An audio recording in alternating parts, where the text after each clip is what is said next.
एक नेक नौजवान था, दिन को रोजा रखता, रात को नमाज पढ़ता, पर अल्लाह से डरता फिर भी बहुत ही ज्यादा था, बड़ा ही डरता था।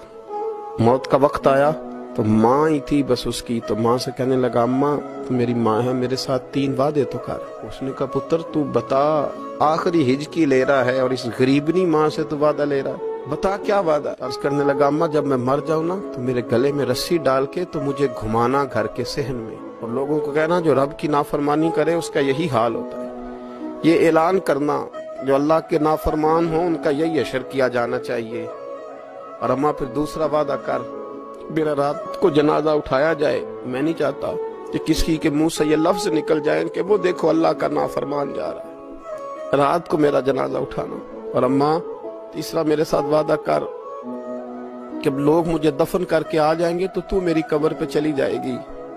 अमल मेरे पास कोई नहीं, पर मुझे लगता है माँ के कदमों की बरकत से अर्श का मालिक भी रहम फरमाएगा। अम्मा तू वादा कर। बाबा साहब रहमतुल्लाह अलैह फरमाने लगे कि माँ, बूढ़ी माँ ने वादा कर लिया। कहा बेटे ठीक है, अगर तेरी यही जिद है तो मैं तैयार हूँ। फिर उसने कलमा शहादत पढ़ा, उस नौजवान की रूह परवाज कर गई।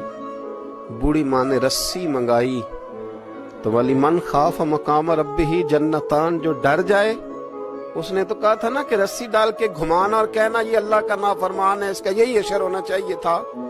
लेकिन जब माँ गले में रस्सी डालने लगी तो घर के हर कोने से आवाज आने लगी, खबरदार ये रब का दोस्त है, अल्लाह के दोस्तों के साथ इस तरह का मामला न किया जाए, इसे छोड़ दिया जाए। और कहा तुम्हें कुछ भी और करने की जरूरत नहीं है, ये तो रब का दोस्त है और रब की बारगाह में हाजिर